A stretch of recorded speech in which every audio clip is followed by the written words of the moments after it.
आपला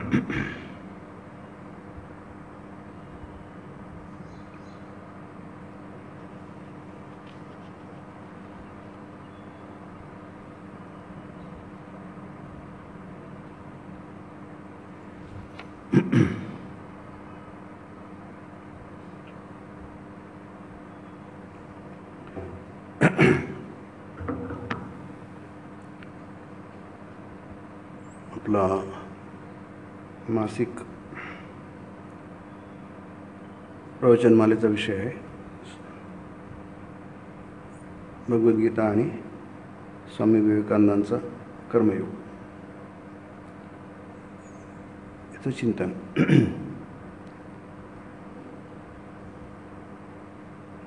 आपण बघितलं की भगवद्गीतेमध्ये आपल्याला म्हणजे अर्जुनाला भगवंत सतत सांगतात. या दोन्ही गोष्टी इथे स्वामीजी म्हणतात. आपल्याला गीता पुन्हा पुन्हा उपदेश देते की आपण अविरत कर्म केले पाहिजे. भगवद्गीतेचे मूल सूत्रच आहे निरंतर कर्म करा. हे का? कारण आपल्याला वाटतं की अध्यात्म आपल्याला काय बनतं, निष्क्रिय बनवतो. म्हणजे आपल्या मनामध्ये असा एक भाव निर्माण करतं की ज्यामुळे आपल्याला कर्म करण्याची इच्छाच राहणार नाही. कर्म न करणं आणि कर्माच्या पलीकडे जाणं ही दोन भिन्न गोष्टी आहेत.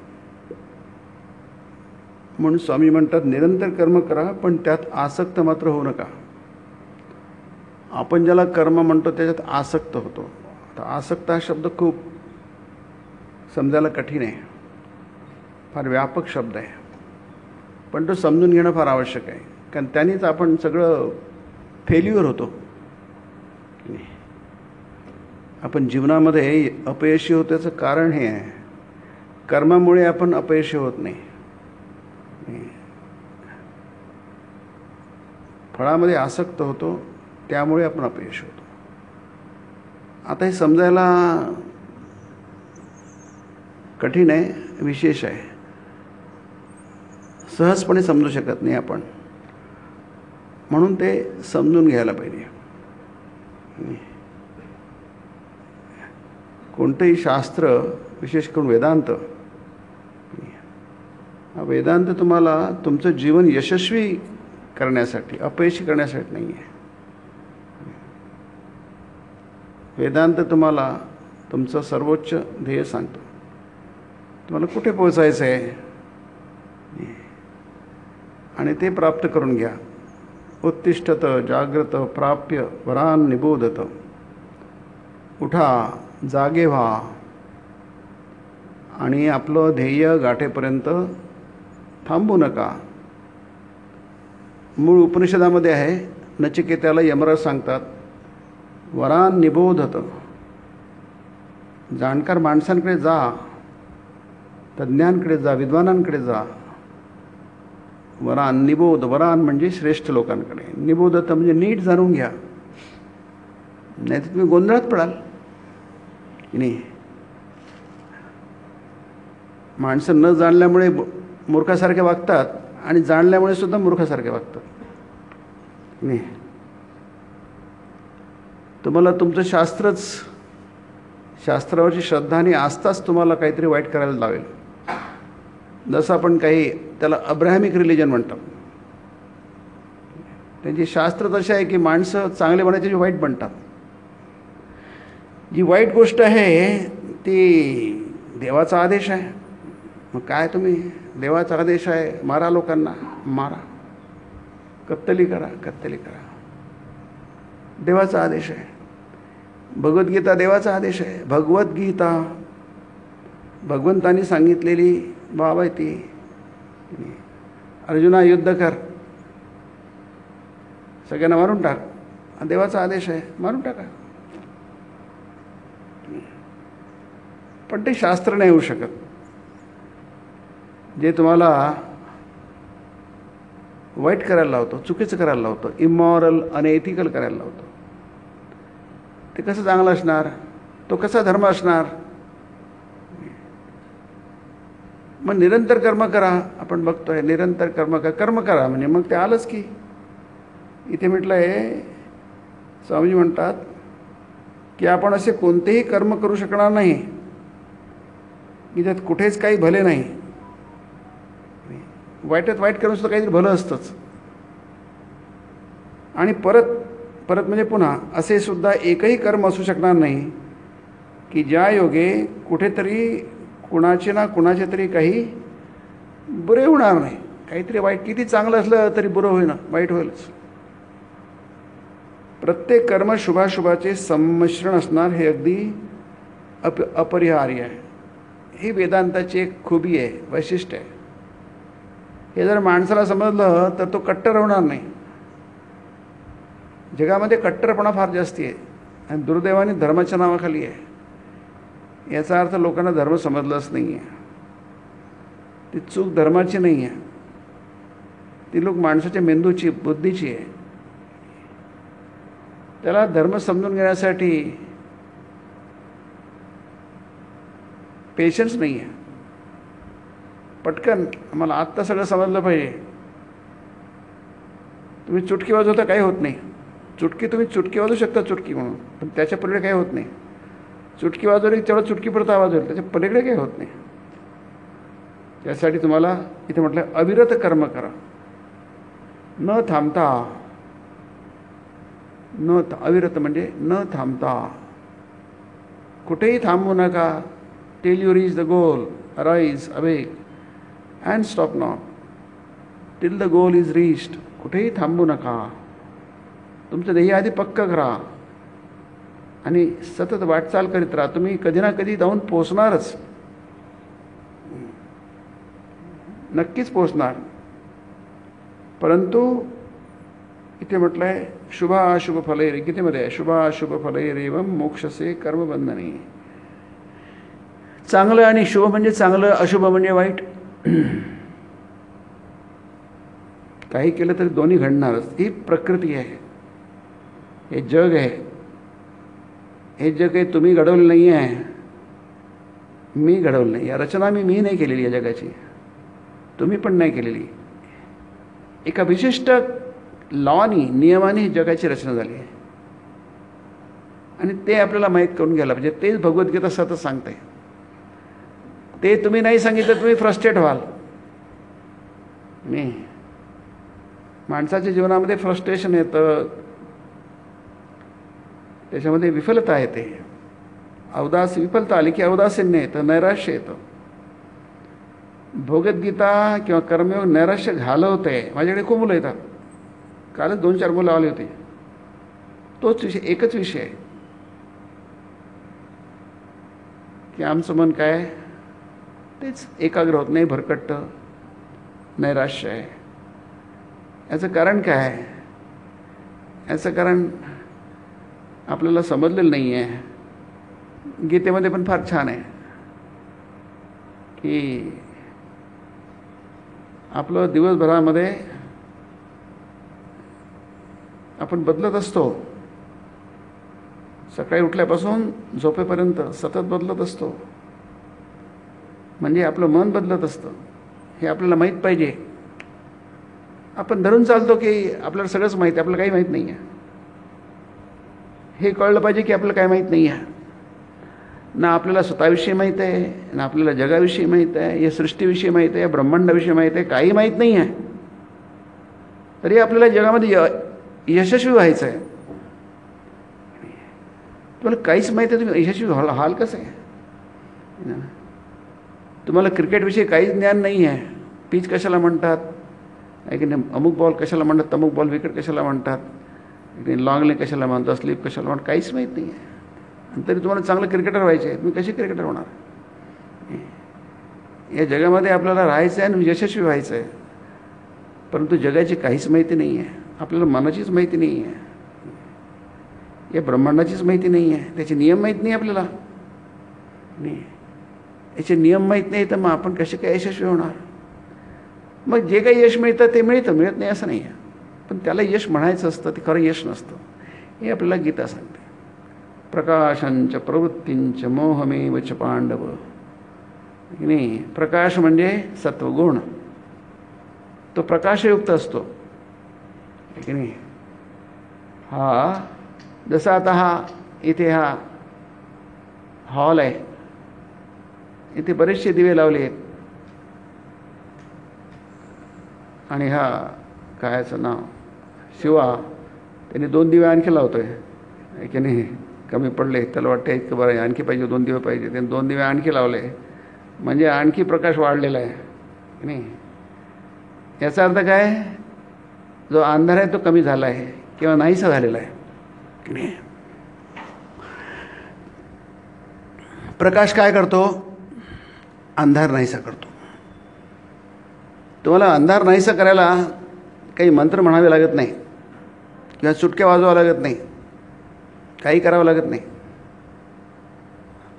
अंधार नाहीसा करायला काहीच लावून काही प्रयत्न करून टाका, फक्त प्रकाशानं.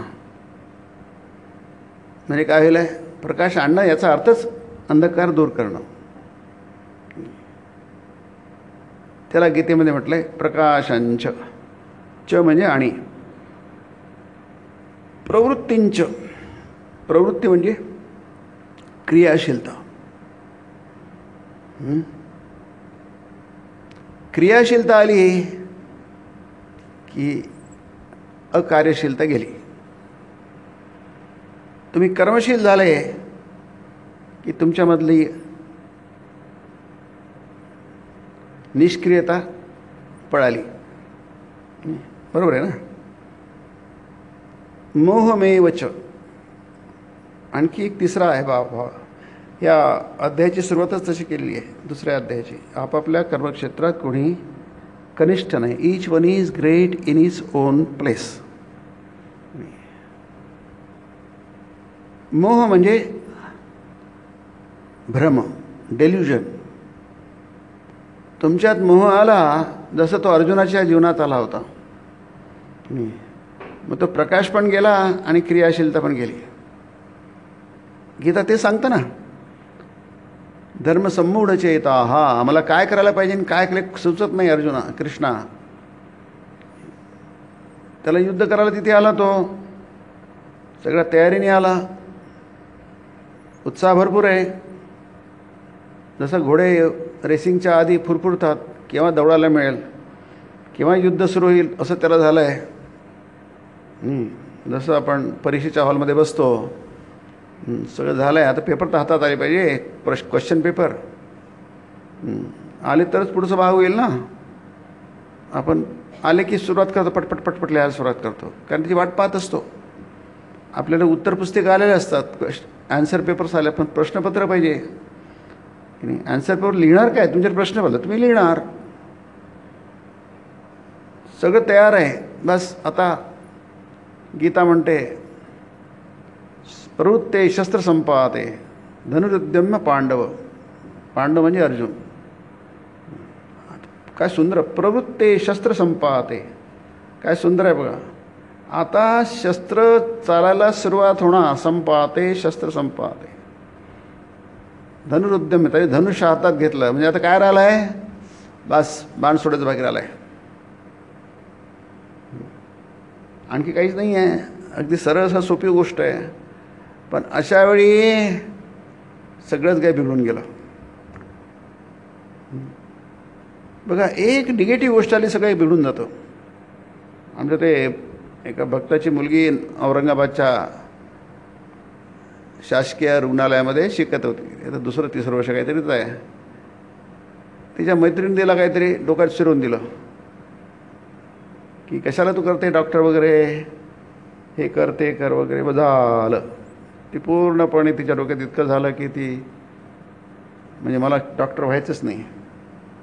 मग घरून तिच्या आजीनी, आजोबांनी, आईवडिलांनी ते मलाही सांगितलं. म्हटलं शेवटी ती आली होती पुन्हा, आता ते नॉर्मल झाले पुन्हा. नाही, आता ती पुन्हा करते. त्या दिवशी पुन्हा आली होती. आता काही ते काही जुनं काही राहिलेलं नाही आहे, ती पुन्हा ओके झालेली आहे, पूर्वीसारखी झालेली आहे.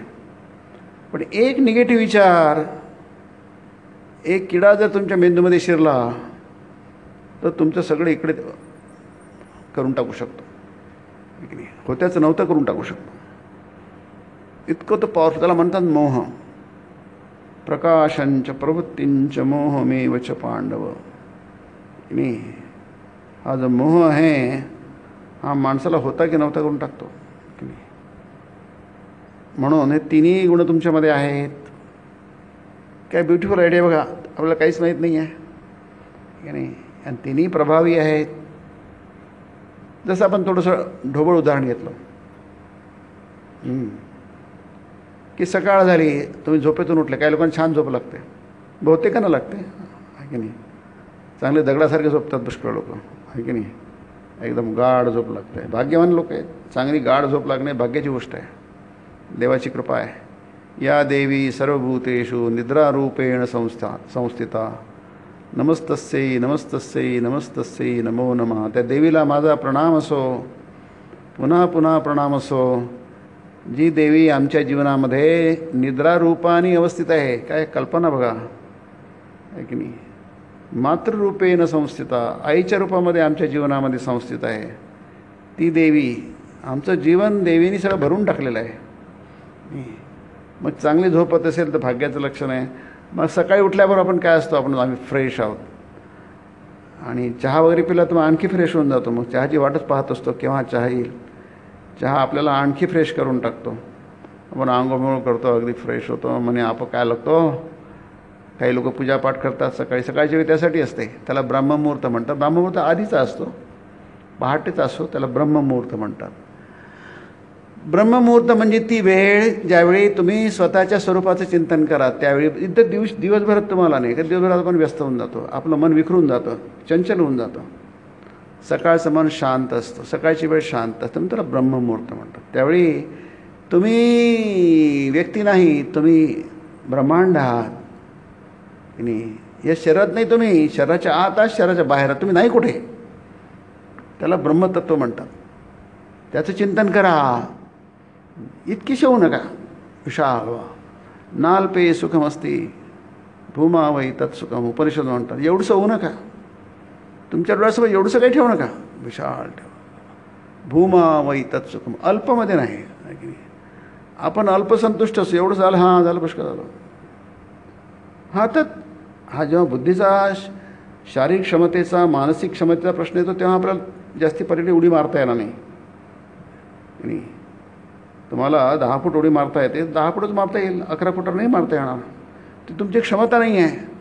पण ब्रह्म म्हणून, आत्मा म्हणून तुमची क्षमता अफाट आहे, अनंत आहे. आणि तेच आपल्याला कर्मयोग सांगतो आहे. शास्त्राचं सांगणं तेच आहे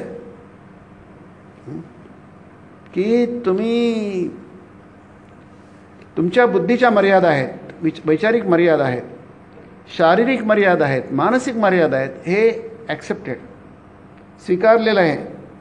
प्रत्येक व्यक्ती वेगळा वेगळा असतो. प्रत्येक व्यक्तीच्या मर्यादा असतात, ते आपल्यालाही माहीत आहे. नाही, एक व्यक्ती एकाचीच लढू शकत नाही. एक व्यक्ती 10 व्यक्ती लढू शकतो. विशाळगडावरून, पन्हाळगडावरून शिवाजी महाराज सुटले, सुटका करून घेतली आणि विशाळगडाकडे गेले. बाजीप्रभूंनी खिंड लढवली असं पण म्हणतो. त्याला पावनखिंड म्हणतात. त्याचं नाव पावनखिंड नव्हतं आधी, त्याला नाव दिलं गेलं पावनखिंड.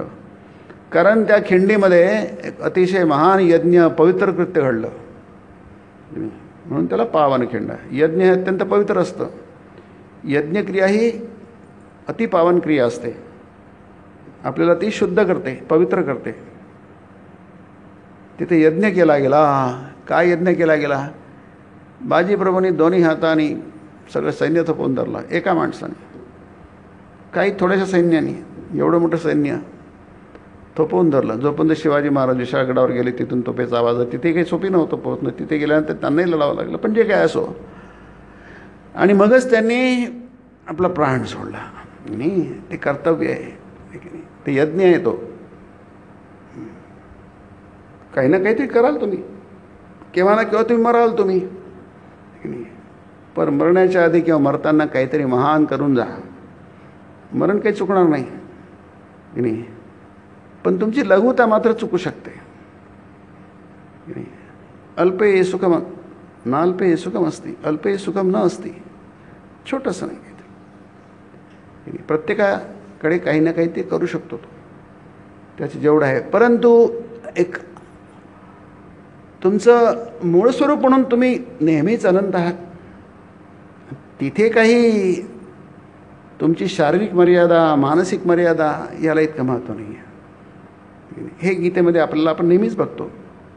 इतकंच काय, तुम्ही किती वाईट असा, आपण ते दोन्ही श्लोक नेहमीच म्हणतो 4थ्या आणि 9व्या अध्यायातले. अपिचे सुदुराचारो भजते, सुदुराचारो अत्यंत दुराचारी असले तरी, म्हणजे दुराचारी व्हा आणि नाही तसं नाही आहे, असले तरी. अपि यदसी पापेभ्य सर्वेभ्य पापकृत्तम. हां, तुम्ही किती पापातल्या पापी असले तरी, याचं काय, तुम्ही नेहमी शुद्ध आहात, तुम्ही कधीच पापी नव्हते. हे स्वामींचा संदेश आहे, गीतेचा संदेश आहे, आपल्याला ते सांगत आहे. तुम्हाला पाप स्पर्श करू शकत नाही, कलंक निष्कलंक आहात तुम्ही, ते तुमचं स्वरूप आहे. त्याला म्हणतात प्रकाश. ते तुम्ही सतत जाणत राहा. प्रकाशमच प्रवृत्तींच मोहमेवच पांडव. ते सकाळी दुपारी केले की तुम्ही कार्यशील होता, संध्याकाळी तुम्ही थोडेसे सुस्त होता. दिवसभर धावपळ केल्यामुळे तुमचं शरीर थकतं, मन थकतं, बुद्धी मत्ता सगळंच थकून जातं. मग आता वाटतं केव्हा आपण जेवतो आणि आडवं होतो, त्याला म्हणतात. म्हणजे हे तिन्ही गुणांनी म्हणून आपण म्हणलं आणि सृष्टी बनलेली आहे, हे आपल्याला माहीत पाहिजे. काय सुंदर त्याचा उपाय सांगितला आहे. न द्वेष्टी संप्रवृत्ता आणि डोंट गेट डिस्टर्ब, आहे की नाही. म्हणजे याचा अर्थ तुमच्यातलं ज्ञान, प्रकाश म्हणजे ज्ञान, क्रियाशीलता आणि अकर्मण्यता, संप्रवृत्ता आणि नीटपणे ॲक्टिवेट झालेली आहे, प्रवृत्त झाली आहे, तरी डोंट डिस्टर्ब. न निवृत्ता आणि कांक्षती, 14वा अध्याय, गुणातीत योग. मी गुणातीताचे लक्षण आहे ते. आणि निघून गेली तरी काळजी करू नका, डोंट वरी. तुम्ही शेवटी काय आहात, स्वतःचं स्वरूप कधी विसरू नका. हे गीता आपल्याला सतत सांगते. अर्जुन विसरला होता आणि म्हणून तो म्हणतो मी काम नाही करणार. म्हणजे तुम्हाला तुमच्या आपल्या जीवनातले जे प्रॉब्लेम आहेत ज्ञानामुळे नाही आहे, अज्ञानामुळे. अज्ञान संभूतम गीते म्हटलंय. तस्मात अज्ञान संभूतम हृस्तम ज्ञानासिनात्मनः, 4था अध्याय.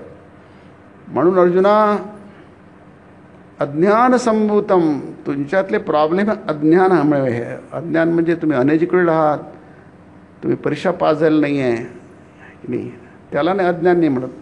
तुम्ही स्वतःला जाणत नाही. हृस्त म्हणजे हृदयात शिरलेले संशय स्वतःविषयी, स्वतःच्या स्वरूपाविषयी, स्वतःच्या क्षमतेविषयी. तस्मात अज्ञान संभूतम हृस्तम. मग तुमच्या ते खड्ग पाहिजे, तलवार, आहे की नाही.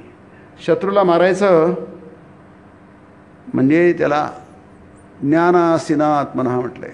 ज्ञानरूपी खड्गाने त्या भ्रमाला, त्या अज्ञानाला चित्वैनम संशयम योगम, एक मारणं असतं, कापणं असतं आणि छाटणं असतं. तिन्ही गोष्टी एकच निर्माण करतात. पण चित्वा म्हटलंय, चित्वा चित्वैनम संशयम योगम, छाटून टाक. नाही त्यात काही जास्ती विचार करायची गरज नाही आहे. संशय हा नेहमीच काय, संशयच असतो, शत्रूच असतो तो. जय शत्रू महाबाहो कामरूपम, जय शत्रू, त्याला मारून टाका. कारण काय, तो खरा खरा शत्रू आहे, तुमच्यातला आतला शत्रू आहे. तो तुम्हाला समोर सरकू देणार नाही. हृस्तम ज्ञानासिनात्मना आणि योगम आतिष्ठोत्तिष्ठ भारत, आणि स्वतःला जाणून घेऊन उभा राहा. आतिष्ठोत्तिष्ठ भारत, सुंदर आहे. तो बसला आहे, बसू नको, उभा राहा. कशाला उभा राहा, युद्ध कर. तुम्ही बसून युद्ध करू शकणार काय, झोपून युद्ध करू शकणार काय, नाही. म्हणून गीता म्हणते, कृष्ण म्हणतो, उत्तिष्ठ, उठा, जागे व्हा, उठा, उभे राहा, 2 पायावर, शस्त्रसज्ज होऊन, आणि युद्ध सुरू करा, संघर्ष करा या अर्थाने तुम्हाला यश मिळेल, नक्की यश मिळेल. तुम्हाला ती महाभारतातली घटना फार छान आहे. युद्ध होणार नक्की झालं. दुर्योधन इतक्या पातळीवर गेला की तो कृष्ण हा राजदूत होऊन गेला. पांडवांचा पक्ष घेऊन हस्तिनापुराच्या सभेत गेला की युद्ध होऊ नका देऊ बाबा, युद्धामध्ये फार मोठी हानी होईल, प्रेतांचे खच पडतील, दोन्हीकडले मरतील लोक, तुम्हाला मोजता येणार नाही इतके लोक मरतील, होऊ देऊ नका. दुर्योधन म्हणतो युद्धाशिवाय सुईच्या टोकावर मावेल एवढी सुद्धा जमीन मी पांडवांना देणार नाही. इतका भयंकर आहे दुर्योधन. आणि शेवटी म्हणतो याला कैद करा, कृष्णाला कैद करा. अगदी नीतीच्या विरुद्ध आहे, ते सगळ्याच्या गोष्टी विरुद्ध आहे. पण दुर्योधन किती दुष्ट होता याची आपल्याला कल्पनाच करता येत नाही की नाही. थोडा वाईट शब्द आहे, पण किती नालायक होता आपल्याला कल्पना नाही करता येत की नाही. माणूस किती नालायक होऊ शकतात त्याची कल्पना नाही करता येत. लिमिटलेस आहे ते मूर्खपणा आहे की नाही. कैद करा. मग कृष्णाने ते विश्वरूप दाखवलं वगैरे वगैरे. हाच दुर्योधन कृष्णाची मदत मागायला द्वारकेला गेला. इतका बेशरम आहे बघा आहे की नाही. माणसाने किती बेशरम असावं, निर्लज्ज असावं. तिथे गेला, द्वारकेमध्ये गेला. कृष्ण झोपला होता.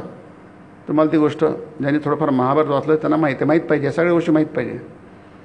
एक एक गोष्ट आपल्याला महान बनवते. कृष्ण झोपला होता. झोपलं म्हणजे डोकं एकीकडे असतं आणि पाय एकीकडे असतात. पलंगावर झोपला होता.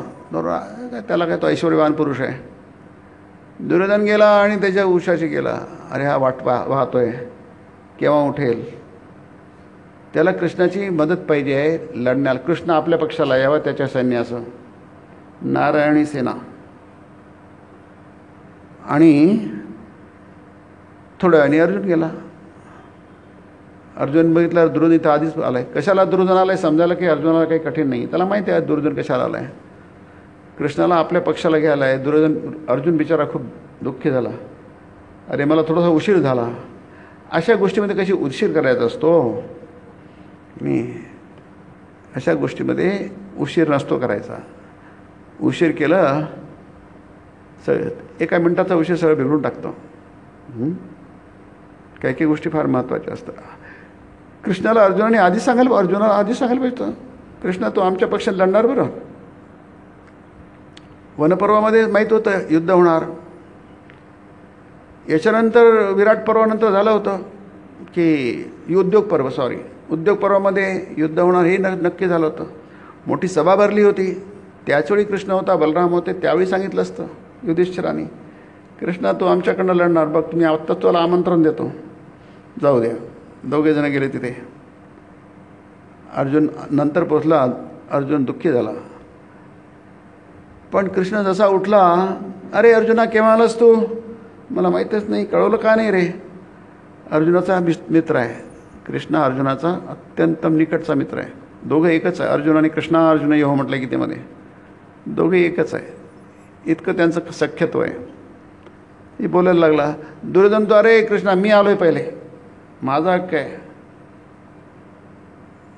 तो म्हणतो पण मी आला अर्जुनाला आधी बघितलं आहे. आणि तुझा तो लहान भाऊ आहे, तो मोठा आहेस. लहानाचा अधिकार आधी असतो. तर तो आधी मागेल. मग दोन ठेवले पक्ष बघा. एक म्हणजे आता तुम्हाला दोघांनी द्यावं लागेल, कारण दोघेही तुम्ही आले. नियम असाच असतो की जो आधी येईल त्याला द्यावं लागतं. पण मी अर्जुनाला आधी बघितलं, तुला नंतर बघितलं, तू आधी आला, अर्जुन नंतर आला. आता दोघांनी काहीतरी थोडीशी तडजोड करावी लागेल ना. मग तडजोड काय, तुला काहीतरी मिळेल, यालाही काहीतरी मिळेल, ती तडजोड झाली. मग मी काय दोन प्रस्ताव ठेवतो आहे. एक म्हणजे मी आहे एका बाजूला, दुसऱ्या बाजूला माझं नारायणी संत. एक अक्षौहिणी सेना होती. एक अक्षौहिणी, 11 पैकी 18 अक्षौहिणी सेना लढल्या. 50 लाखच्या जवळपास सगळे मिळून. आणि त्याच्यामध्ये 11 अक्षौहिणी कौरवांकडे आणि यांच्याकडे 7 अक्षौहिणी. तर ती एक अक्षौहिणी नारायणी सेना म्हणजे खूप पॉवरफुल सेना, नारायणाची सेना होती द्वारकेची. तो म्हणा बघा, एकीकडे मी माझं सैन्य तुम्हाला देतो आहे मी 11 एक अक्षोहिणी, आणि दुसरीकडे मी आहे. आता मी कसा आहे, मी काही नधरी करी शस्त्र ते, मी हातामध्ये काही शस्त्र धरणार नाही, मी काही लढणार वगैरे नाही. आता कोणी विचारी मनुष्य ज्याला थोडंफार समजतो तो काय करणार, तो म्हणणार याचं काय करणार मी, जो लढणारा नाही आहे तो म्हणतो मी लढणार नाही आहे, आणि 11 अक्षोहिणी सैन्य आहे. आता दुर्योधनाचा जीव असाच व्हायला लागला. पण अर्जुनाने म्हटलं देवा तूच माझ्याकडे पाहिजे, माझं तुझं 11 अक्षोहिणी सैन्य मिळणार नाही, जाऊ दे. दुर्योधनाला इतका आनंद झाला, देव मागतो मनुष्य मागतो 1 डोळा, त्याला 2 डोळे मिळाले. तो कृष्णाला घेऊन करणार काय दुर्योधन. मग तो म्हणतो की हा माझा लहान भाऊ आहे, त्याचा ऐकायला वाईट वाटतं वगैरे वगैरे काहीतरी तो मानभाईपणे बोलला. त्याला खूप आनंद झाला आणि तो बलरामाकडे गेला. नंतर तर नंतरची कथा पुढची येते. मग हा कृष्ण म्हणतो अरे अर्जुना तुला वेड लागलं दिसते न, की मी तुला सांगितलं रे मी काही लढणार नाही, नंद धरी करी शस्त्र ते, माझ्या हातात शस्त्र वगैरे धरणार नाही, मला घेऊन तू करणार काय, उपयोग काय माझा, युद्ध आहे ते, युद्धामध्ये शस्त्र पाहिजे असतात हातामध्ये. ठीक आहे, मल्लयुद्ध पण नाही आहे, युद्ध आहे, महायुद्ध आहे ते, आणि मी सांगितलं की मी लढणार नाही, मग मला घेऊन करणार काय तू. अर्जुन म्हणतो तू काय म्हणजे गंमत करतो काय कृष्णा, याने मला तू युद्ध तर मी करणार आहे, त्याची काळजी तू करू नको, युद्ध मी करेन. म्हणून येत आहे की अर्जुनाला माहीत आहे की युद्ध करण्याला तो सक्षम आहे. सुंदर मेसेज आहे त्याच्यामध्ये, आहे की नाही. आपल्याला म्हणतो की अध्यात्म आपल्याला निष्कर्म बनवतो, नाही, युद्ध तुम्ही करणार. बघा फार मोठा संदेश कर्मयोग देतो आपल्या गीता देते की नाही. मग देव करणार तर मग आपण शांतपणे चुपचाप बसणार असं समजतो ना आपण. किती गैर आहे, किती चुकीचं आहे. देईल असेल हरी तर देईल खाटल्यावरही. देव आहे तो खाटल्यावर पण देतो तुम्हाला, परंतु तुम्हाला मात्र तुमचं कर्म केलं पाहिजे, प्रयत्न केले पाहिजे, अविरत प्रयत्न केले पाहिजे. हे 2 गोष्टीला डेकोटॉमी म्हणतात इंग्रजीमध्ये, द्वैत्व म्हणतात, द्वित्व म्हणतात. ही गोष्ट बरोबर आहे आणि ती गोष्ट बरोबर आहे, त्याला डायकोटॉमी म्हणतात. विरुद्ध वाटते परंतु ते विरुद्ध नाही आहे, म्हणूनच तर अध्यात्म आहे. नाही तर मग तुम्हाला तर सगळं माहीतच आहे की जे काही मिळायचं मिळतंच की, तुम्हाला जे काही यश मिळायचं ते मिळतं, प्रत्येकाला मिळतं. आता इथे सगळे सिनियर लोक बसले आहेत, तिकडे ज्युनियर लोक बसले आहेत. हे सिनियर लोक ते तुम्हीच होते, असेच होते, तुमच्यासारखेच होते. एक 30-40 वर्षांपूर्वी तुमच्याच वयाचे होते, तुमच्याचसारखे होते, तुमच्यासारखे कॅरिस्ट होते, धडपडत होते, संघर्ष करत होते, आहे की नाही. आता ते तुम्ही काही दिवसांनी यांच्या जागी बसणार, आहे की नाही. असंच होत असतं. परंतु कोणाचं काही थांबतं काय नाही. काय थांबतं, आपलं ज्ञान थांबतं. या सगळ्या धडपडीतून आपल्यापर्यंत ज्ञान पोचायला पाहिजे होतं, आपण ज्ञानी व्हायला पाहिजे होतं, आपण ब्रह्मज्ञानी व्हायला पाहिजे होतं. नाही, आपण कोण आहोत, जग काय आहे हे सगळं माहीत असायला पाहिजे. ते मात्र राहून गेलं, बाकी सगळं होऊन गेलं आपलं. यांचं झालं, तुमचंही होऊन जाईल. कोणाचं कधी काही थांबलेलं नाही आजपर्यंत. थांबलं आहे का, कोणाचं काही थांबलं नाही आहे. सगळ्यांचे शिक्षण होतं, नोकऱ्या होतात, लग्न होतात, घरं बांधली जातात, अमुक होतं, ढमुक होतं, तमुक. काय राहतं काय कोणाचं की नाही, काहीच राहत नाही. आमचे काही राहिलं नाही, आमचे सगळं झालं की नाही. फक्त थोडासा भाग मार्ग वेगळा आहे की नाही, आमचा मार्ग थोडासा वेगळा आहे. परंतु काही थांबत नाही जगामध्ये. त्या याच्याप्रमाणे सगळं जे आहे ते सगळं होत राहतं, कोणतीच गोष्ट थांबत नाही. परंतु आपण काय बघतो इथे की तो अर्जुनाला भगवंतांनी जेव्हा म्हटलं की तू वेडा आहेस, तुला समजत नाही, तर अर्जुनाने छान उत्तर दिलं. तो म्हणतो मी वेडा नाही आहे, तू माझी गंमत करू नको, टिंगल करू नको, लढणार मी, की नाही. गीतेमध्ये 11व्या अध्यायात आहे, लढला कोण? कृष्ण लढला, हातात शस्त्र न घेता लढलाय. अर्जुन लढला, हातात शस्त्र घेऊन लढलाय. अर्जुन सगळ्यात श्रेष्ठ होता, त्या दोन्ही पक्षामध्ये सगळ्यात श्रेष्ठ योद्धा होता. एवढा मोठा योद्धा कोणीच नव्हता दोन्ही पक्षांमध्ये. प्रत्यक्ष महादेवाशी लढला, स्वर्गात जाऊन त्यांनी आपल्या वडिलांकडे इंद्राकडनं त्यांनी सगळी विद्या शिकली वगैरे. खूप त्याचा अर्जुन खूप महान होता, महात्मा म्हटलं आहे गीतेमध्ये त्याला. सगळे सद्गुण होते त्याच्या अंगामध्ये. इंद्रियजयी होता, परिश्रमी होता, प्रचंड परिश्रमी होता. त्यांनी शिक्षण घेण्यासाठी काय नाही केलं, रात्र एक केली, दिवस एक केला. त्याचं जीवन खूप प्रेरणादायी आहे. म्हणून सर्वोच्च पद जे आहे, पदक मिळतं ते त्याला अर्जुन पुरस्कार मिळतात. त्याचं नाव अर्जुन पुरस्कार आहे. तो अर्जुनाचा आदर्श प्रत्येक मनुष्यापुढे, विद्यार्थ्यांपुढे असायला पाहिजे.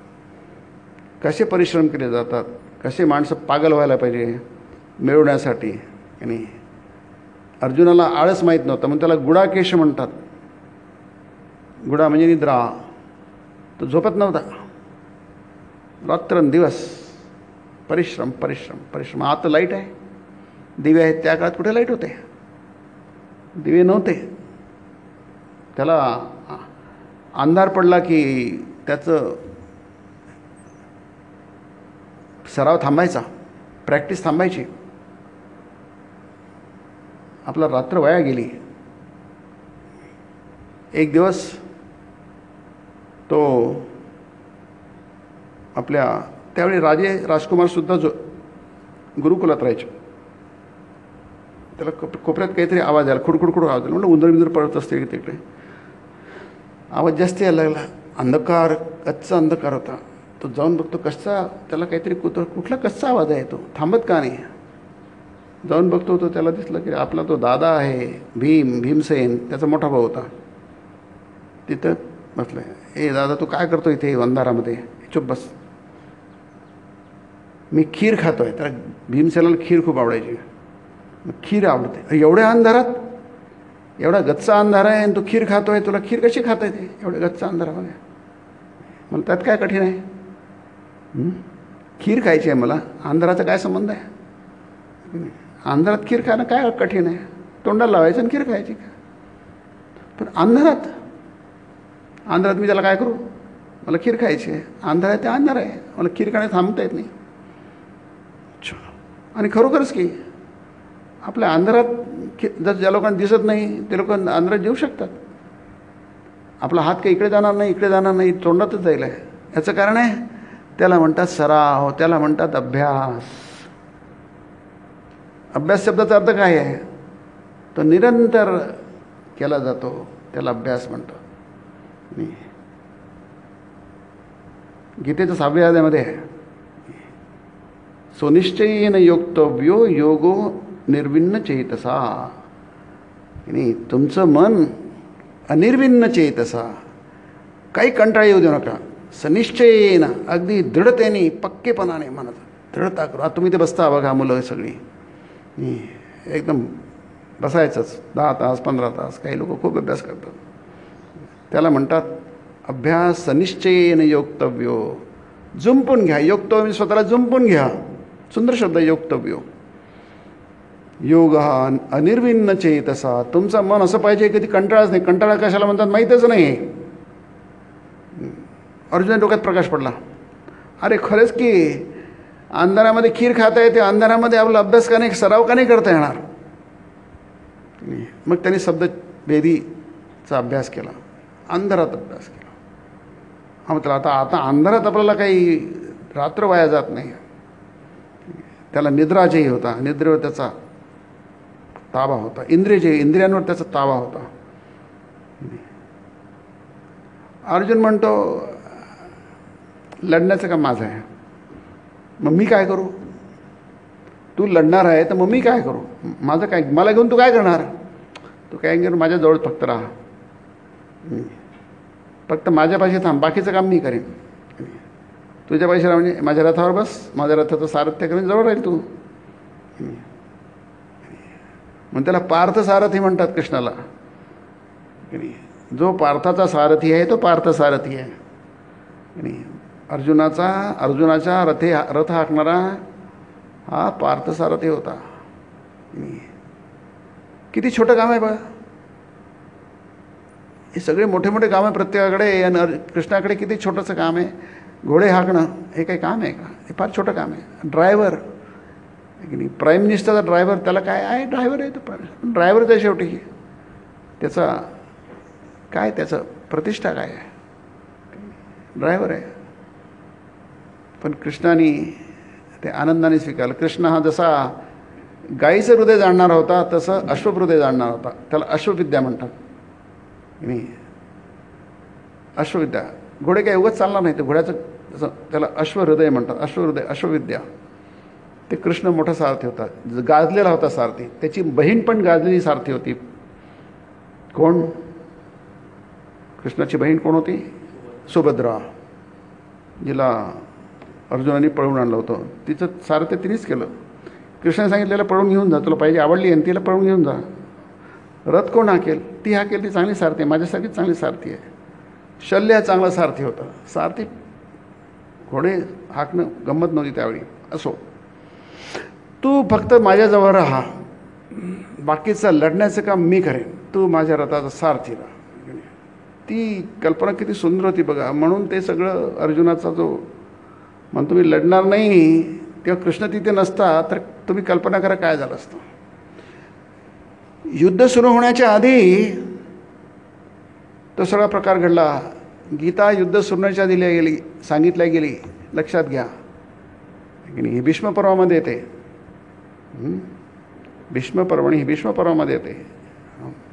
मध्ये महाभारतम व्यासेन ग्रथितां पुराणमुनिना मध्ये महाभारतम.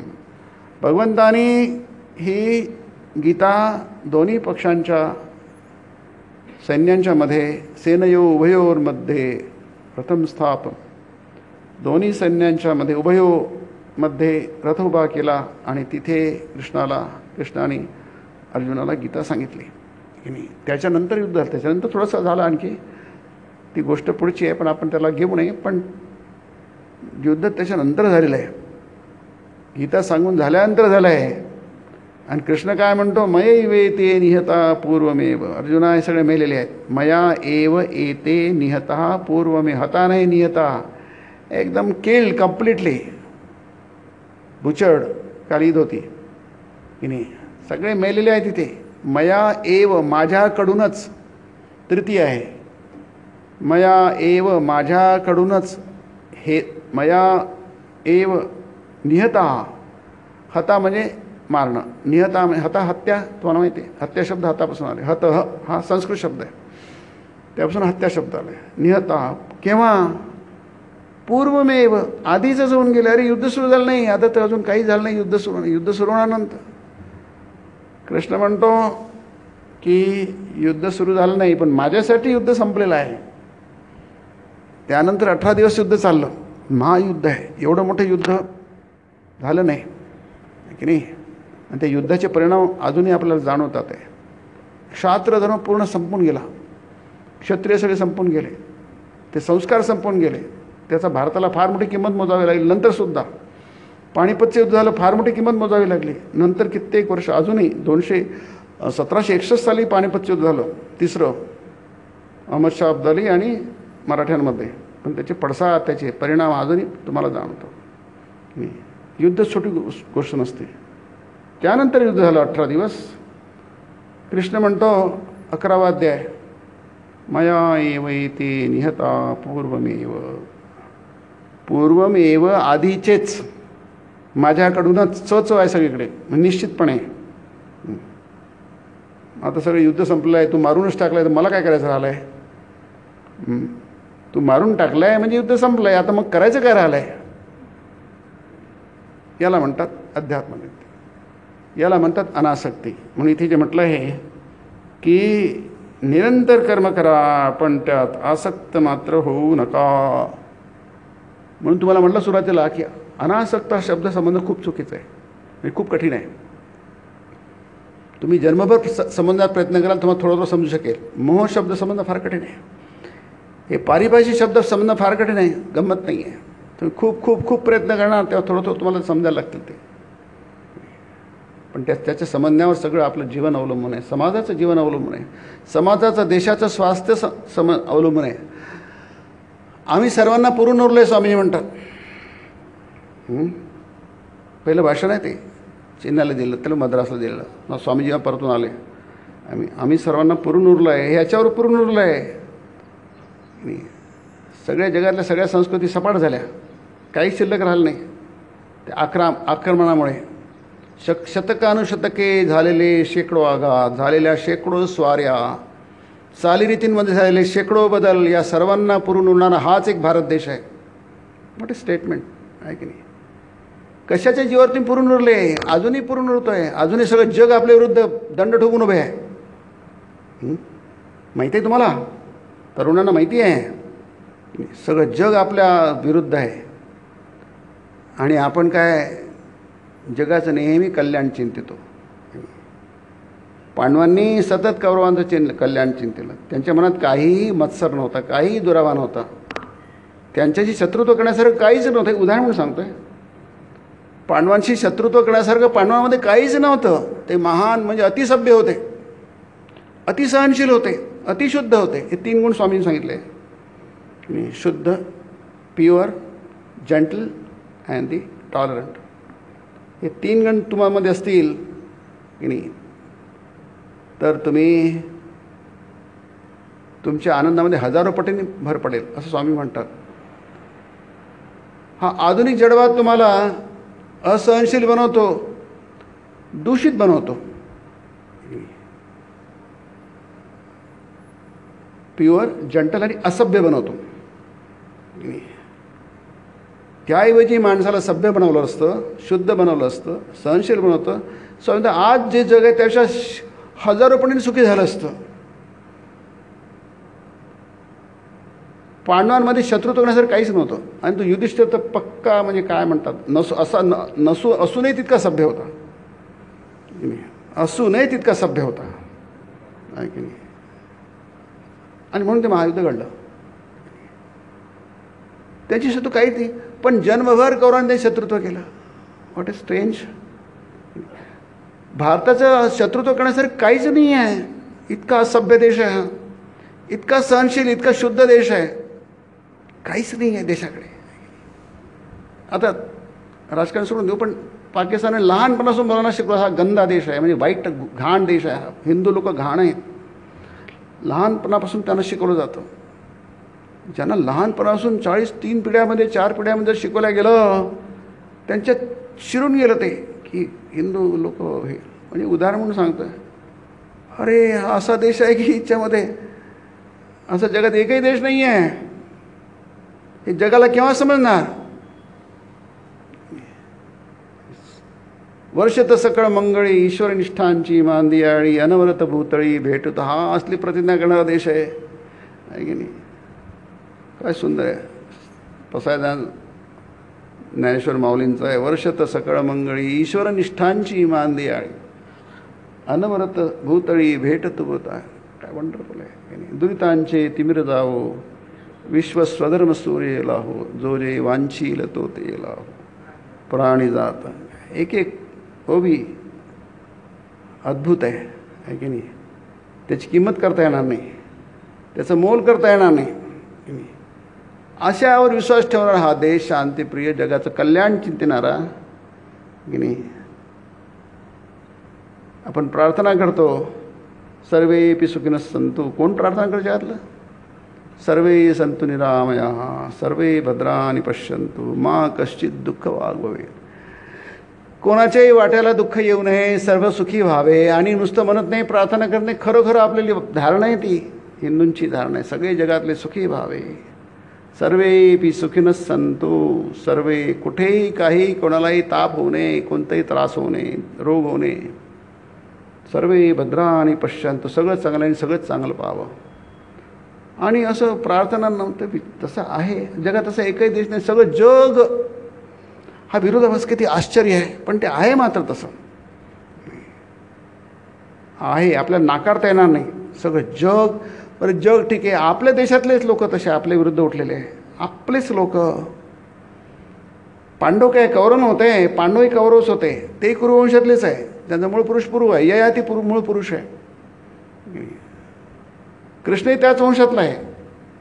ययातीचे 5 पुत्र होते, त्यातला यदू होता, यदू म्हणजे हे झालं कुरु म्हणून. हा जर पुरू होता लहान होता, यदू मोठा होता, यदूने आपल्या वडिलांचं ऐकलं नाही म्हणून त्याला शाप मिळाला.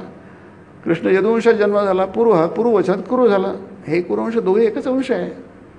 नाही, आपलेच वंशातल्या लोकांनी एवढं शत्रुत्व, जन्मभर शत्रुत्व केलं पांडवाने, याचं काय उलगडा, काही उलगडा होत नाही आहे. काही समजत नाही ते, पण तसं आहे. मात्र ते शत्रुत्व मत्सर इथपर्यंत गेला. म्हणून स्वामींचं एक वाक्य फार छान आहे भक्तियोगामध्ये आहे. अहिंसा म्हणजे काय? अहिंसा म्हणजे आपण म्हणतो अरे धिक्कार असो त्या समाजाला, धिक्कार असो त्या राष्ट्रात, धिक्कार असो जगाला म्हणतात. ते गौणगोष्ठ असून महत्त्व देतात आणि याला येतात. त्यानंतर अहिंसा म्हणजे काय? अहिंसा म्हणजे मत्सराचा अभाव.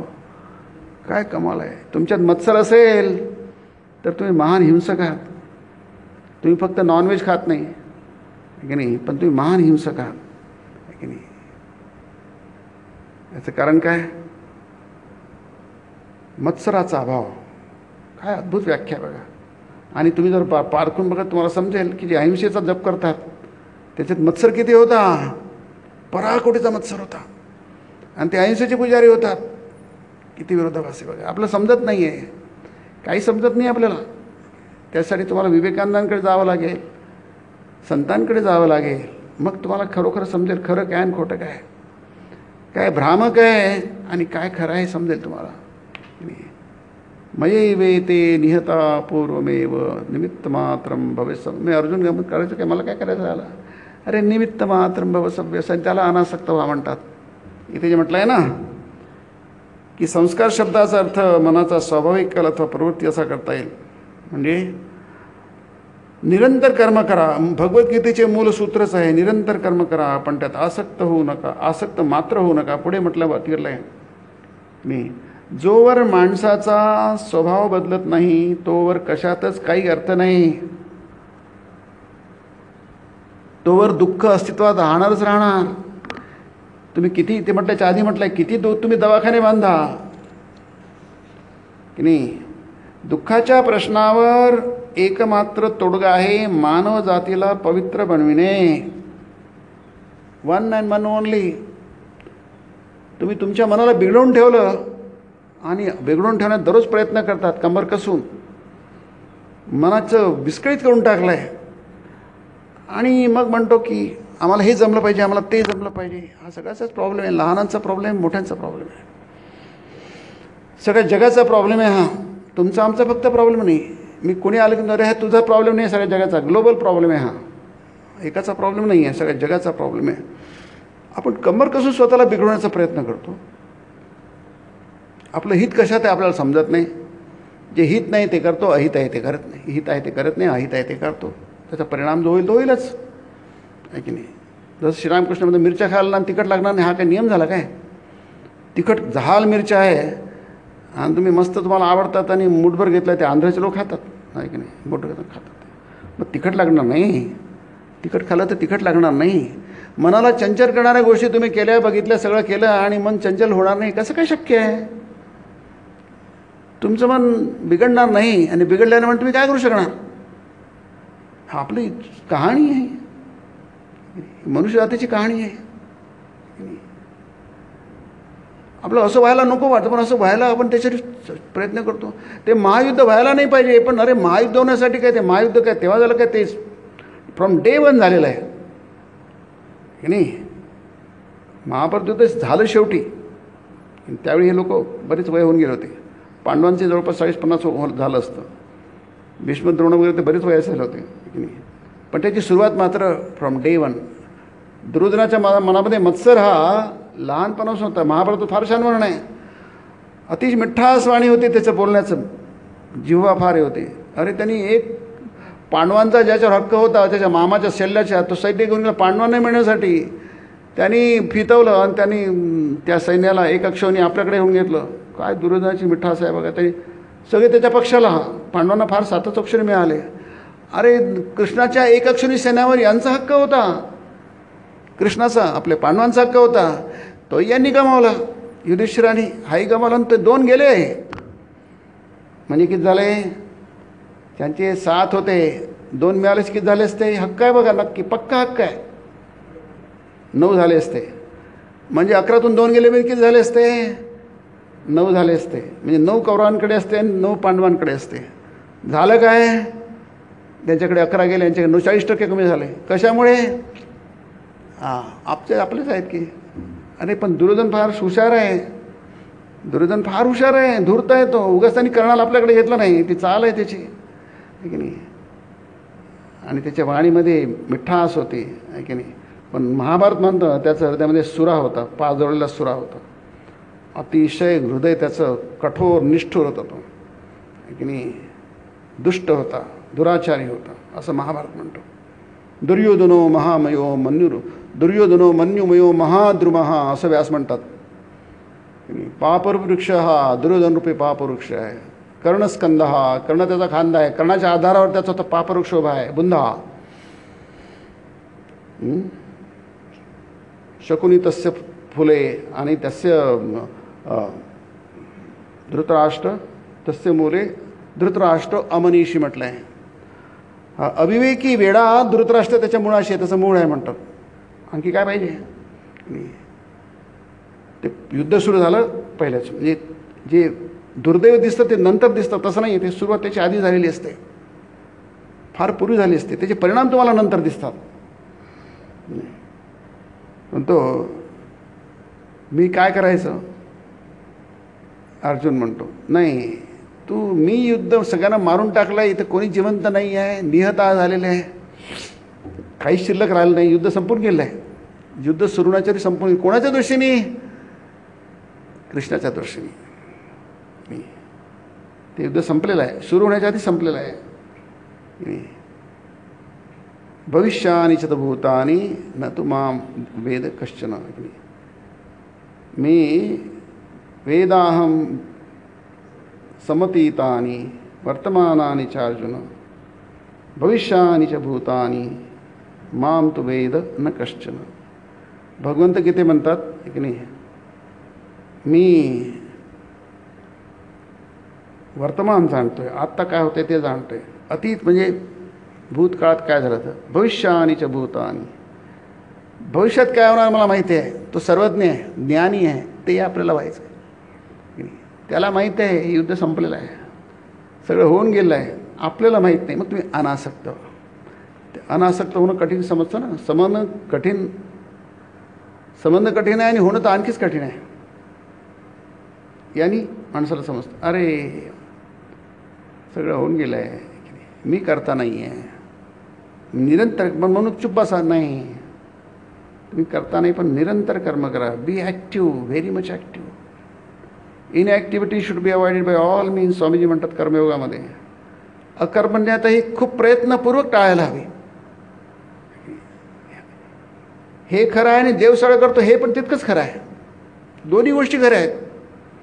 त्याचं काय, त्याला तसं जोडायचं कसं. निमित्त मात्रम भव सव्यसाची. तुम्ही निरंतर कर्म करा, जणू काय तुमच्याविषयी सगळं अडलेलंच आहे, कामसं करा. ही जाणीव असेल तर जीवन काहीच अडलं नाही आहे. याला अनासक्ती म्हणतात. हे आपलं जीवन क्षणभंगूर आहे, हे बरोबर आहे. क्षणात भंगून जाणार आहे, हे बरोबर आहे. पण क्षणात भंगून जाण्यामध्ये तुम्ही डोळ्याकडे हात ठेवून बसू नका. तुफान तुम्ही संघर्ष करा, जुंपून घ्या स्वतःला. मग कशाला जुंपून घ्या, कशाला मेहनत करा. असं डुबणार, जर पृथ्वी डुबणार असेल मग कशाला करा. नाही नाही नाही, तसं करू नका, मूर्खपणा येतो. कारण काय तुम्हाला जुंपून घेतलं नाही काय, तुम्हाला महाफळ मिळेल की नाही. निवृत्तीस्तु महाफळा प्रवृत्तेषा भूतानां निवृत्तीस्तु महाफळा की नाही. तुम्ही सामान्य फळ घेऊ नका, महाफळ घ्या. तुम्हाला मिळतं ते सामान्य फळ मिळत आहे. अर्थ पुरुषार्थ आणि कामपुरुषार्थ साध्य होतात थोडे बहुत. काही लोक शहाणे असतात, त्यांना धर्मपुरुषार्थ मिळतो, थोडेसे बऱ्यापैकी वागतात.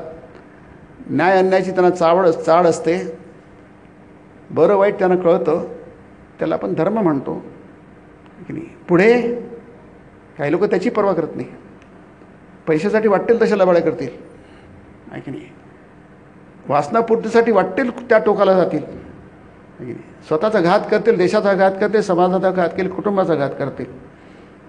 कशाला ते मागे हटणार नाही, ते वाईट आहे, पण ते अल्पफळ आहे.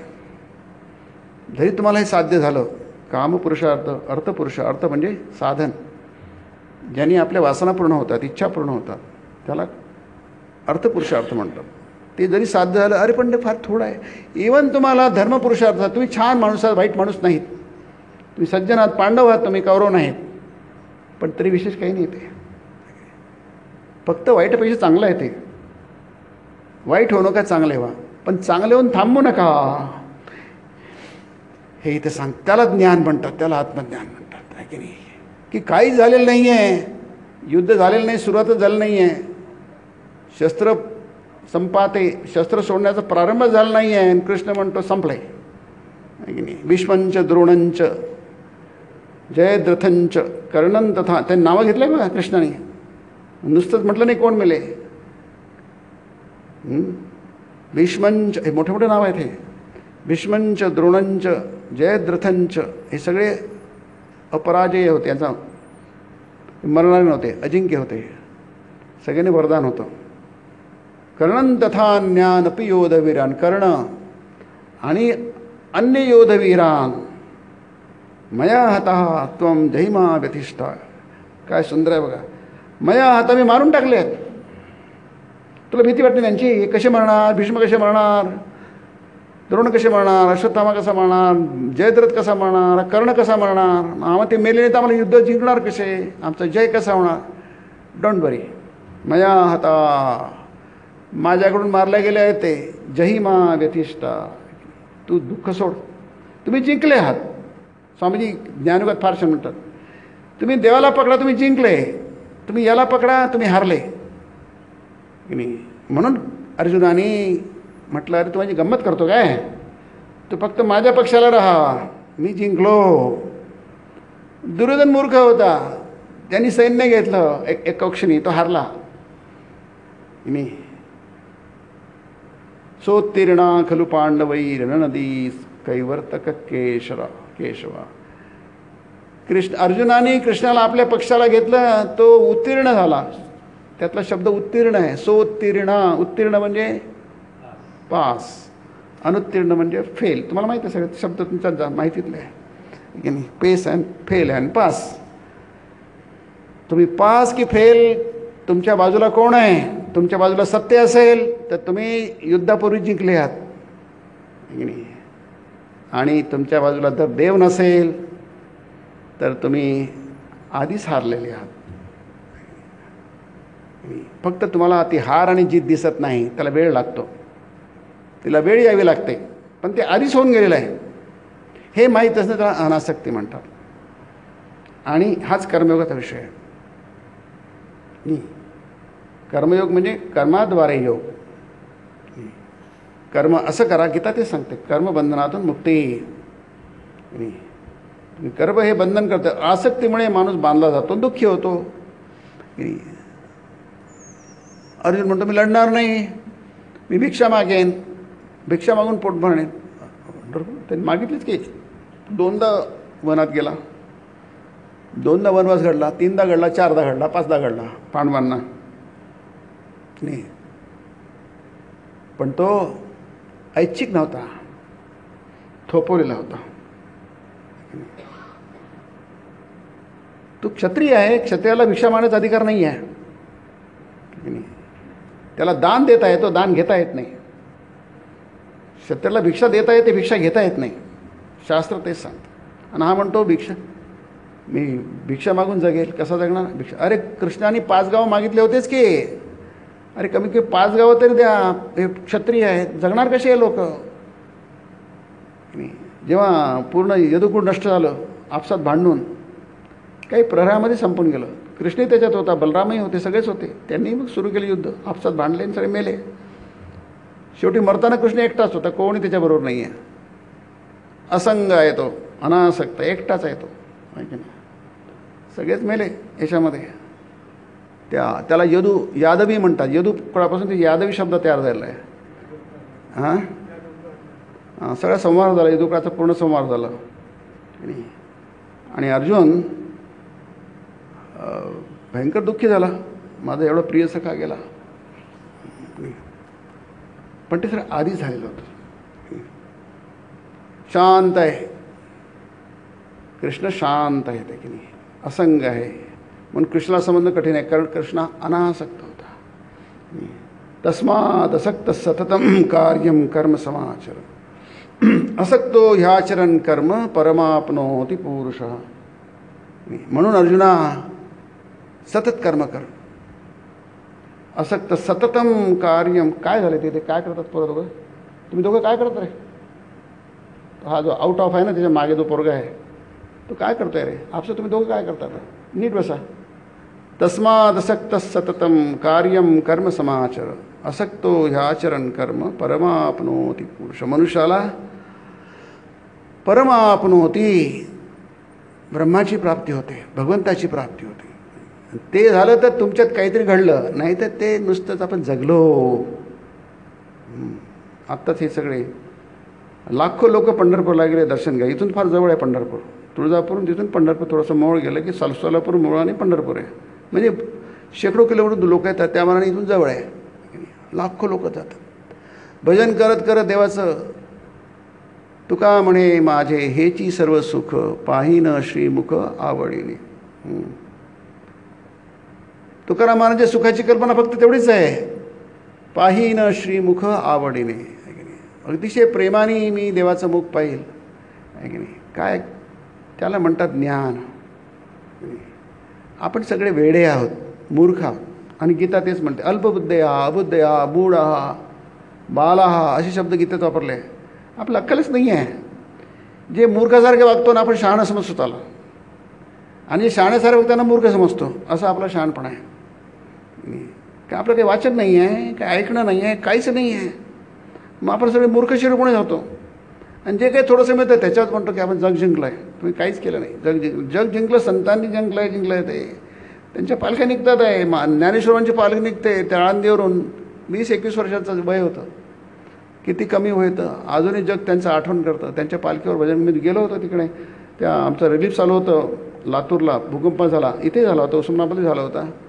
तर आम्ही पंढरपूरहून तिकडे गेलो. पंढरपूरहून जाता जाता ते सदाशिवनगरवर तिथे कुठंतरी मध्ये, सासूर थोडं दूर होतं. हे लोक यायला तिकडे. आम्हाला कसले लोक आहे ते समजा ना. आधी 50, 100, 500, 1000, 2000, 10,000 आहे. काय हा प्रकार समजा आम्हाला काहीच माहीत नव्हतं. मग जेव्हा गर्दी अति वाढायला लागली तेव्हा आम्हाला आमच्याकडे थांबावं लागली. म्हणजे आता जाता येणार नाही, आपण जाऊ नये, आपलं थांबावं लागेल. म्हटलं थांबा, कारण एवढ्या गाडीत निघण्यानं कसं. आम्ही साईडला थांबलो. मग ते शेकड्याने लोक यायला लागले. आणि शेवटी आम्हाला ज्ञानेश्वर माऊलींची पालखी दिसली. काय ती भक्ती लोकांची, काय ते प्रेम, त्याला म्हणतात जीवनाची सार्थकता. आपण खरे खरे शहाणे लोक आहेत. काय भक्ती त्यांची. आमच्या डोळ्यात पाणी आलं. एका 21 वर्षाच्या मुलासाठी त्या पालखीवर इतके लोक दंग होऊन, आहे की नाही, स्वतःला विस्मृत होऊन आत्मविसरून जातात. हे याला म्हणतात भाग्य, याला म्हणतात सक्सेस, याला म्हणतात यश, आहे की नाही. शेकडो वर्ष झाले, हजारो वर्ष झाले, आपण विसरत नाही त्यांना. कृष्णाला अजूनही विसरत नाही, त्याची गीता अजूनही विसरत नाही, त्याला म्हणतात यश. रामाला विसरत नाही. हजारो लोक रामाच्यासाठी मारले गेले, त्या राम मंदिरासाठी. हजारो लोक, आहे की नाही, त्याला म्हणतात यश, आहे की नाही. ही अक्कल कुठतरी आपल्याला आली पाहिजे, आहे की नाही. तरुणांना आली पाहिजे.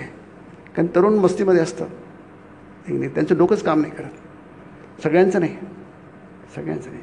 तरुण फार शहाण, काही तरुण शहाण. विवेकानंदही तरुण होते. आता ज्ञानेश्वरांचं नाव घेतं तेही तरुण होते, की नाही. सगळेच तरुण होते. संतही तरुण होते त्यांच्या वयामध्ये. नामदेव किती तरुण होते तेव्हा. ते सगळे पंजाबमध्ये गेले, सगळे ते भारतभर फिरले ते, की नाही. त्याला तरुणाई म्हणतात, आहे की नाही. जे शुद्ध आहेत मनाने, की नाही, सहनशील आहेत, हां, आणि सभ्य आहेत.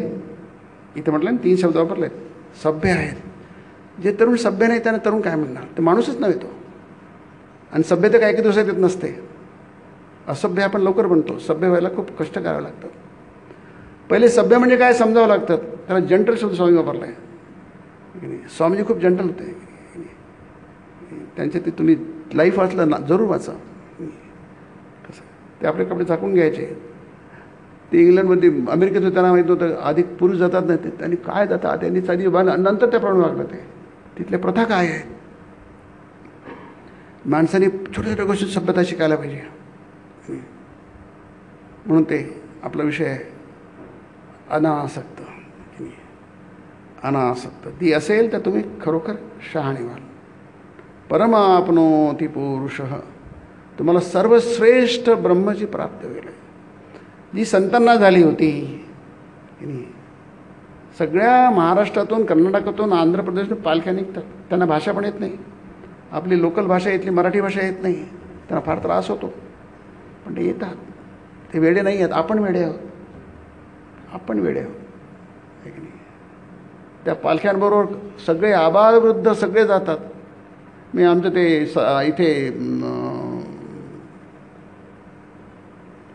शेगावपाशी काय ते कोणतं गाव आहे ते आपलं शेगावच्या मेन रोडवर खामगावला आमचा कार्यक्रम आहे. मग त्यांना फोन केला ते लागतच नव्हता. मग शेवटी काही लागलं. त्याच्या पत्नीने उचलला. तुम्ही कुठे आहात. आमचा प्रोग्राम 7 तारखेला 7 जुलैला. तुम्ही कुठे आहात तुमचा फोनच लागत नाही. म्हणे आम्ही सगळे वारीमध्ये नवरा बायको वारीमध्ये. अरे बाबा ते प्रोफेसर आहे तिथे तिथे तुम्ही कसे काय गेले. तिथे आवाज येत नाही. मी तर आमची ते मी म्हणजे जरा बाजूला गेलो तिथून बोलतो आहे तुमच्याशी कारण तिथं काही समजतच नाही. अरे तुम्ही एवढ्या वेळामध्ये ते आता त्यांचं बरंच वय झालं आहे. सगळे आबाल वृद्ध जातात. वर्षानुवर्ष जातात. सगळ्या महाराष्ट्रातून पालख्या निघतात. त्या संतांच्या पंढरपुरात जातात. कशाचं पाहिनं श्रीमुख आवडणे सदा माझे डोळा जडो तुझी मूर्ती रखुमाईचा पती सोयरी. ही महाराष्ट्राची परंपरा आहे. आपल्या भारताची परंपरा आहे की नाही. हे आहे म्हणून भारत टिकला आहे. एवढ्या अत्याचारातून एवढे अत्याचार कुठंच झाला नाही. तो जागतिक इतिहासकार त्याचं नाव आहे अर्नॉल्ड टॉयनबी आहे. हा एक आहे. आणखी एक दुसरा आहे त्याचं नाव विसरलं. तो म्हणतो की ह्या भारतामध्ये जेवढा रक्तपात अत्याचार आहे तिथे जगामध्ये कुठे झालं नाही. एवढं कत्तली झालं आणि तरी हा भारत टिकला आहे आणि आपण जागे नाही आहे. हे कशाच्या भरोश्यावर आपण जिवंत राहिलो. कशाच्या जोरावर इतके टिकले. शिवाजी महाराज कसे उभे झाले. कारण शिवाजी महाराज फक्त राजे नव्हते. राजे खूप होते. संस्थानिक खूप होते. ते संभाजी महाराज त्यांच्या मेहुण्यानेच त्यांना पकडून दिलं. हाल झाले. औरंगजेबाने केले की नाही. शिवाजी महाराज एवढे भारतभर त्यांच्याविषयी प्रेम काय इतकं. त्या सोशल मीडियावर येते बघा. तुम्ही वाचत आहे बघा की नाही. आज जगामध्ये शिवाजी महाराजांचं नाव आहे. व्हिएतनाम तुमचं हे इस्रायल वगैरे हे सगळं शिकवलं जातं. युद्धशास्त्र शिवाजीचं युद्ध कौशल्य शिकवलं जातं. शिवाजी आदर्श आहे त्यांचे. का कारण शिवाजी फक्त राजे नव्हते. ते एक स्पिरिच्युअल राजे होते. आध्यात्मिक राजे होते. लक्षात घ्या. ते आध्यात्मिक होते आणि म्हणून ते प्रसिद्ध झाले. गावामध्ये एक छोटा पुतळा शिवायचा असतोच. छोटं गाव असलं तरी. मुंबईत तर 3-4 ठिकाणी पुतळे आहेत शिवाजी महाराजांचे मोठे मोठे. आणि ते कमी होते का समुद्रात एक पुठ्ठा बांधतो. हजारो 3,000-4,000 कोटी रुपये खर्च करून बांधतात आहे. याचं कारण काय आहे. याचं कारण आपल्याला समजलं पाहिजे. ते आदर्श आहेत. अनासक्त आहेत शिवाजी महाराज. त्यांनी स्वतःसाठी राज्य नाही रयतेचं राज्य केलं त्यांनी. स्वतःचं राज्य नाही आहे. म्हणून शिवाजी महाराजांचं मत आहे निरंतर कर्म करा परंतु आसक्त होऊ नका. शिवाजी महाराज अनासक्त होते. कृष्ण अनासक्त होता. न मे कर्मफले स्पृहा इति माम यो भी जानाति कर्मभिर न सबध्यते. न मे कर्मफले स्पृहा. मला कर्मफळाची स्पृहा नाही आहे. काय अद्भुत कल्पना आहे बघा. मी सगळ्या जगाला मदत केली. मला त्याच्यातलं काही मिळालं नको. अशी माणसं मोठी होतात. अशी माणसं संत होतात. त्यांच्या नावाने पालख्या निघतात. 1000 लोक त्याच्यावर जातात. याच्याविषयी विचार करायला पाहिजे. हे यश आहे. याला यश म्हणतात. काही परीक्षा पास करणं, घर बांधणं, नोकरी करणं, लग्न करणं, घर बसलं त्याला काही दॅट इज नॉट यश. ते काही यश नव्हे. मग यश का म्हणतो आपण. ज्यांना तेही मिळत नाही त्यांच्याविषयी बरं आहे. त्यांना एवढंही करता येत नाही त्याच्याविषयी बरं आहे. कारण की काही एवढं तरी नाही करून दाखवलं. पण एवढंच करून दाखवलं पुढे काहीच गेलं नाही मग त्याला अपयश म्हणतात. म्हणून अर्जुनाला इथं आपण जे बघतो आहोत की आध्यात्मिक आध्यात्मिक मदतीच्या खालोखालच बौद्धिक उन्नतीसाठी केलेल्या साह्याचे स्थान आहे. विद्यादान हे अन्नदानापेक्षा कितीतरी श्रेष्ठ आहे. ते प्राणदानापेक्षा देखील श्रेष्ठच. कारण ज्ञानच माणसाचे खरे खरे अज्ञानच मृत्यू, ज्ञान म्हणजे जीवन होय. आणि शेवटी सांग म्हणतात, अतएव ज्याने आपल्याला आध्यात्मिक बल लाभेल तोच सर्वश्रेष्ठ उपकार होय. त्यानंतर येतो मानसिक उपकार आणि शेवटी शारीरिक उपकार. याचा अर्थ असा की तुम्ही 4 पुरुषार्थ आहेत, हे आपला संक्षेपात समजावा म्हणून, की अर्थपुरुषार्थापेक्षा तुमचा याच्या धर्म अर्थ काम, कामापेक्षा अर्थ श्रेष्ठ, त्याच्यापेक्षा धर्म श्रेष्ठ. याला म्हणतात भौतिक गरजा आपल्या पूर्ण होतात, पण त्या श्रेष्ठ आहेत. जर पूर्ण झाल्या नाहीत तर, पूर्ण झाल्या नाही तर तुम्हाला काहीच अर्थ नाही तुमच्यामध्ये. तुम्ही स्वतः तुमचं पोट भरू शकत नाही, तुमच्याबरोबर 10-100 लोकांचं पोट भरून तुम्ही कसले माणसं समाज म्हणतात. देश तुमच्याकडे बघतो आहे, समाज तुमच्याकडे बघतो आहे, आणि तुम्ही म्हणतात मला काहीच करता येत नाही, मी माझंच पोट भरू, तुमचं काय करणार. त्याचीच अपयश आहे. त्याच्याही पलीकडे जाऊन तुम्ही जग गाजवलं पाहिजे, जसं शिवाजी महाराजांनी गाजवलं. कमीत कमी तेवढं तरी बघा, तरी आदर्श म्हणून तरी बघा. जमलं नाही तरी कमीत कमी तुम्ही वाईट होणार नाही, कमीत कमी दुर्योधन होणार नाही, रावण होणार नाही, कंस होणार नाही, दुर्योधन होणार नाही, कर्ण होणार नाही, एवढं तरी बघा. पण तिथंच थांबू नका. गेट हायेस्ट स्वामीजी म्हणतात, सर्वोच्च परमाप्नोति पुरुषः. परम म्हणजे सर्वश्रेष्ठ. सर्वश्रेष्ठ मिळण्याची तुमची जिद्द पाहिजे.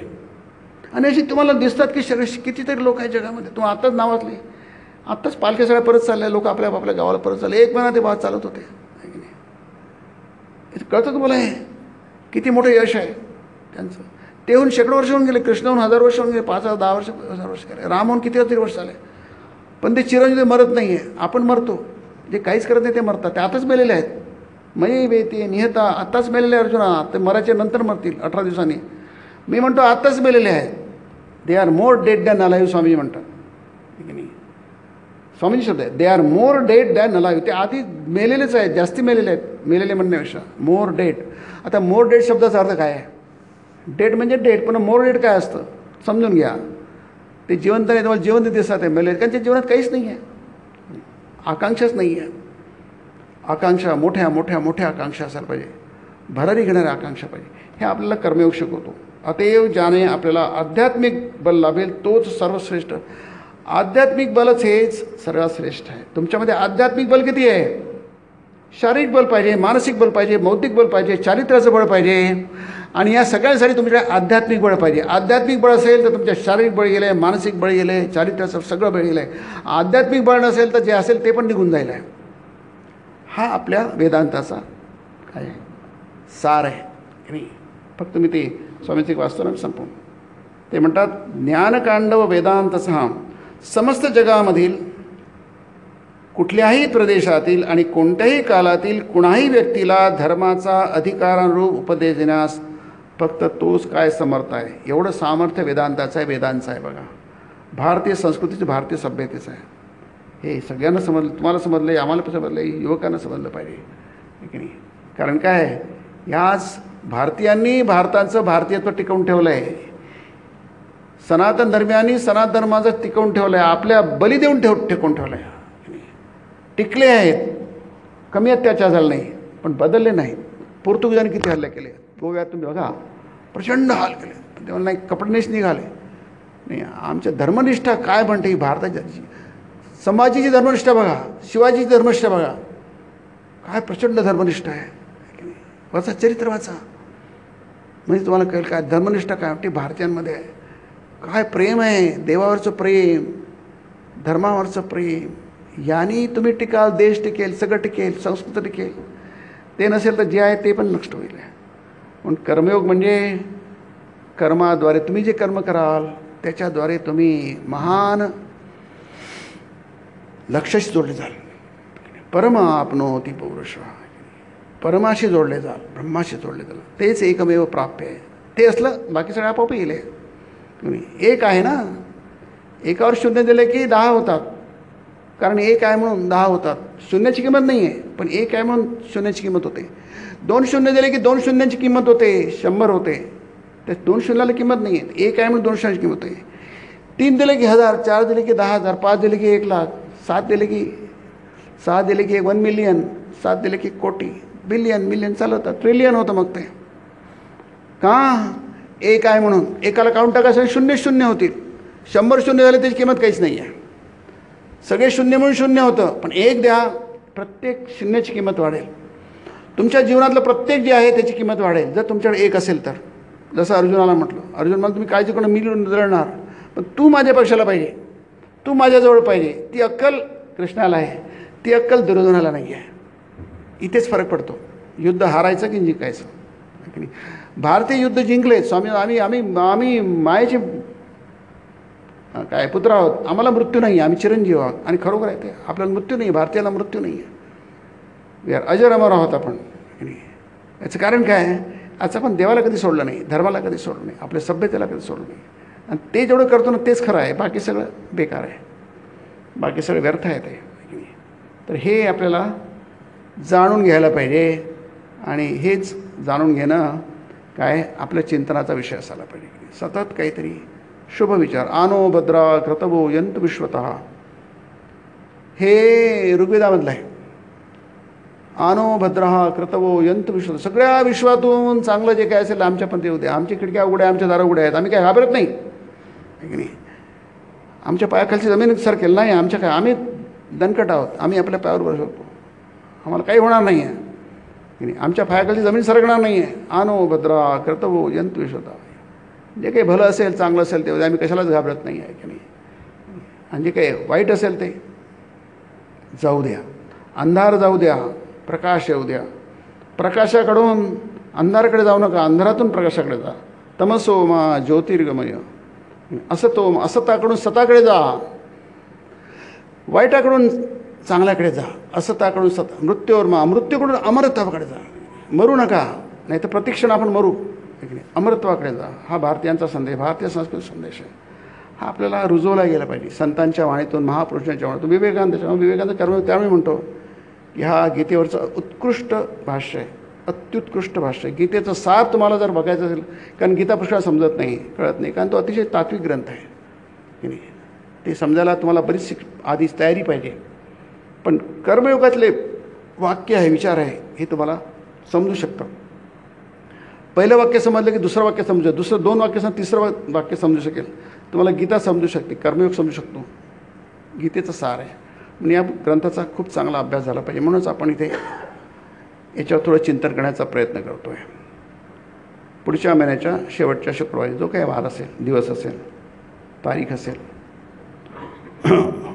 ओम ब्रह्मार्पणं ब्रह्महवीर ब्रह्माग्नौ ब्रह्मणाहुतं ब्रह्मैव तेन गन्तव्यं ब्रह्म कर्म समाधि.